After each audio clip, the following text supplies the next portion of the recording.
Hi, I'm Debbie Hartner. I'm Elsie Johnson. We are two sisters, Southern Cooking.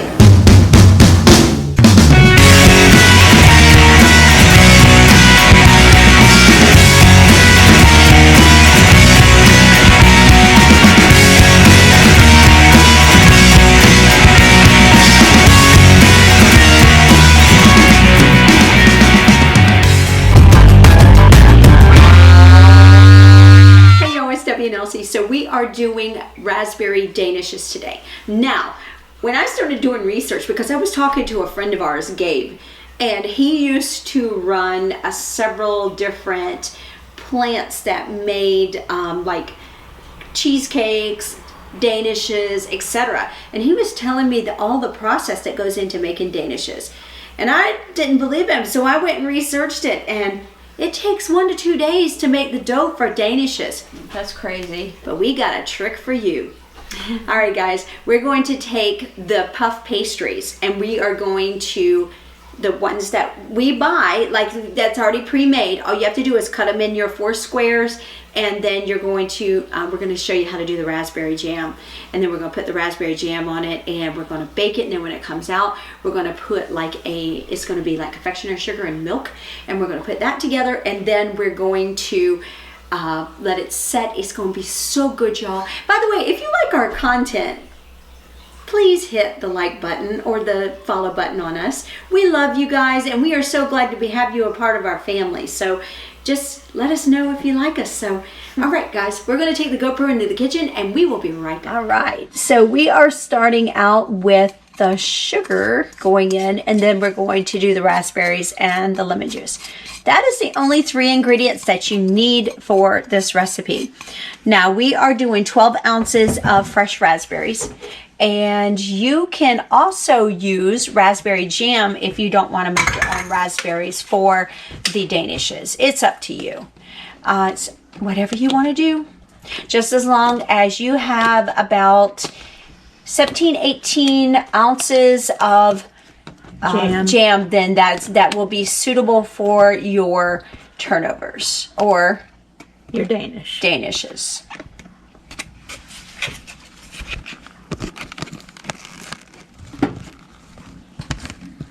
We are starting the heat out on low. This is going to take a little while for it to actually melt the sugars. It's going to take about 5 to 8 minutes.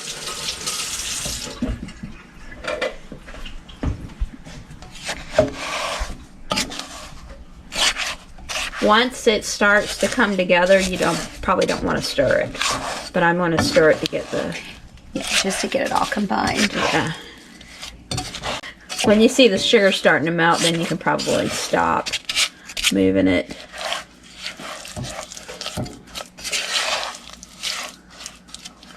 Okay. All right. And 1.5 tablespoons of lemon juice. Yes. And 1.5 cups of sugar. And we're going to go ahead and let this melt. We're going to leave it alone in the pot for about 5 to 8 minutes until it's completely melted. Once it starts to do a rolling boil, then we'll be back. Okay, so Sis is just swirling around the edge a little bit. We don't want to stir too much, just enough to be able to keep it from burning. See, we want our temperature to be at 220, but it is stuck at about 190 right now. I think it has to get to a temp like and then it has to get above it, like once it breaks down the sugars.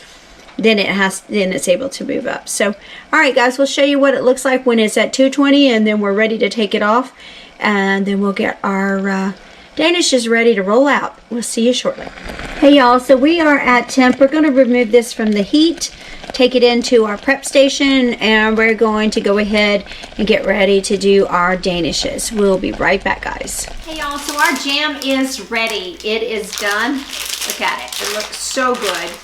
It is ready to go onto our puff pastry. So Elsie found these in Publix. So they were in the refrigerated section, not the frozen food section, but the refrigerated section. And they're called Welwalka. They are from Hungary. They are a European baking style dough. So you can get this in your refrigerated food section at your local grocer.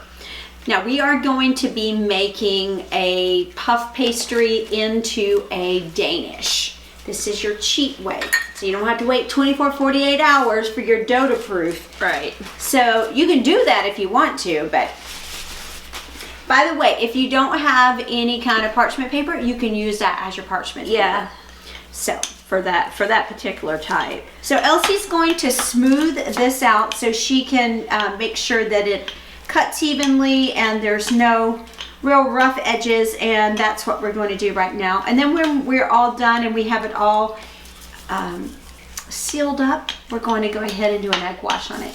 So it's 1 tablespoon of water to 1 egg.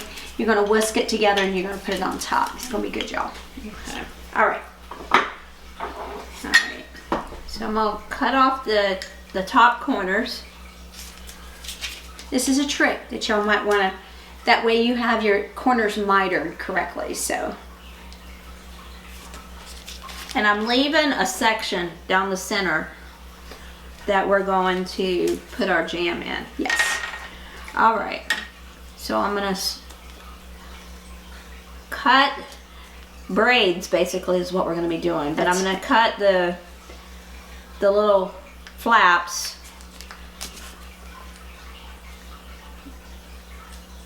right about to where your edge is. So you need to make it about the length of a finger is how wide you're gonna, unless you have big, huge fingers, then no. That just about the length of your finger.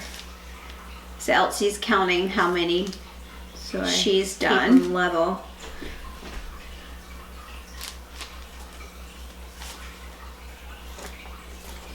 You might want to use a pizza dough cutter, Yeah, you could do it either way. and you can use also a bench gripper too as well.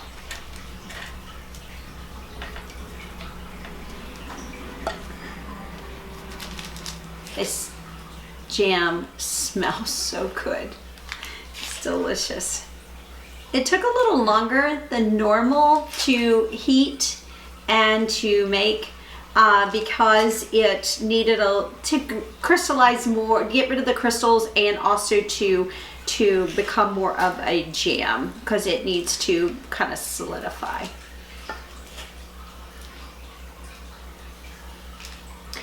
So Elsie's just going to cut that center piece right out of there and take it right out. As you see, she's removing that.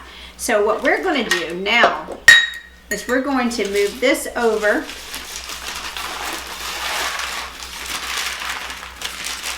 Right in the center there. And we're going to start Putting the jam in. Yeah, we're going to go ahead and scoop this in there. This is a 4th cup. Yeah, that's looking yummy. So we might have to spread it out a little bit here, but Elsie's good for that. She knows the proper amount to put where it needs to go, so.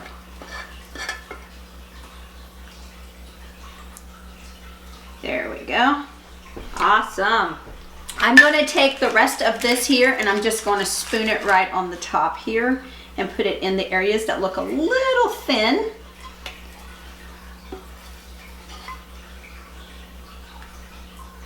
There we go. So it ended up being about 3/4 cups that you require for this. If you decide that you are going to use like a regular jam or a jelly or something like that, That's about just all you need. remember it's about 3/4 cup of jelly. So Elsie is going to cross these and braid these all the way down.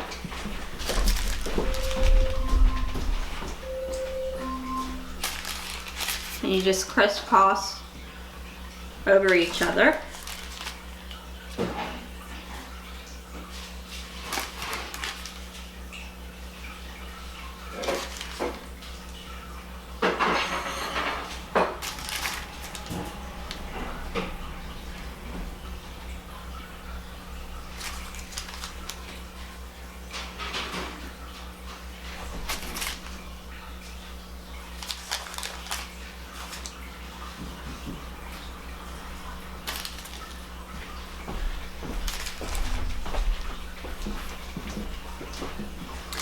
That looks really good. Pretty. And that's exactly, and it fluffs up because it is a puff pastry, so it's gonna fluff up and it's just gonna look so good. And we just took one out of the oven. It's so pretty. Can't wait to try it. Nice. We can always cut off the ends as well if the ends are too long. Mm-hmm. And which I think I will. It doesn't look like it's going to be overflowing and too long. We can do that. We can take care of that. Oh yeah. So what else he's going to do is just go to the ends and just go right across it, and there you go. That's exactly what she needed to do. Now we're going to take the egg wash across the top of it, and then we're going to bake it for 20 minutes at 400 degrees. Look at that. Isn't that pretty? It's going to be so good, y'all. And that jam that we made smells heavenly. It really does. It really does. And if you don't want to make your own jam, just use whatever you get at the store. It's fine. And whatever flavor you want. Yeah, truly. Truly. Do strawberry, raspberry, apple, peach, whatever. It's your Danish. All right, guys, we'll show you what it looks like when it comes out of the oven. And we'll see you guys in our next. So we are going to go ahead and put about, I would say about a half a cup of confectionery sugar and 1 tablespoon of milk. We're going to make this, hopefully will be a thin consistency. I'm crossing my fingers that it is. So I'm going to mix this together, and then once it's mixed together, then we'll go ahead and drizzle it over top of our raspberry Danish. Now look at those danishes. Aren't they beautiful? So we ended up making 2, and guess what? We ate like 3/4 of the one without any kind of glaze at all because it was so good. Yes, it was delicious. So it's addicting. It makes you want to have another bite, and another bite. All right. I am almost done here. It does look like this is about the consistency that I want. Now make sure all the little powdered sugar chunks are out of it so we don't have it like drizzling over top. And we're going to serve it just like so. So we're just going to go ahead and drizzle over top of this.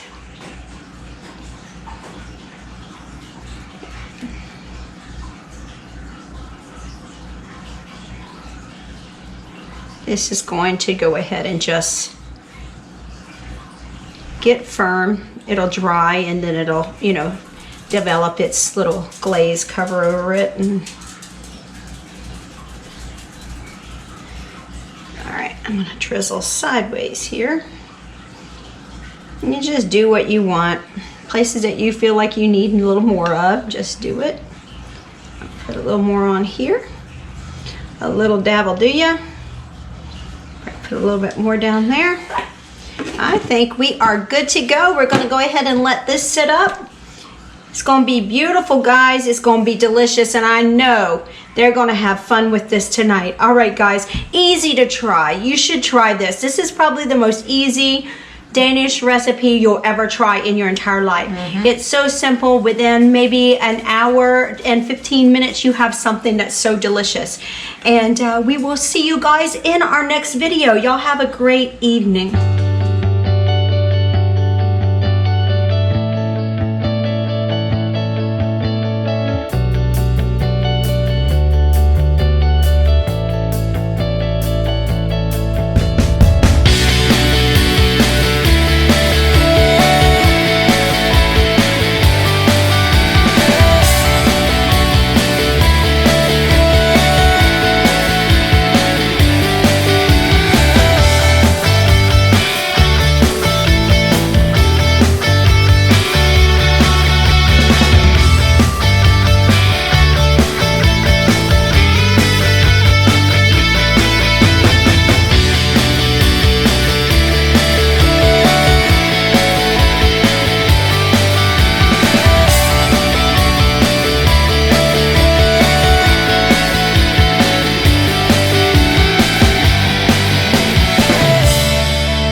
And I'm Debbie. We're two sisters Southern cooking. And we thank you for visiting our page. Please like, share, and subscribe.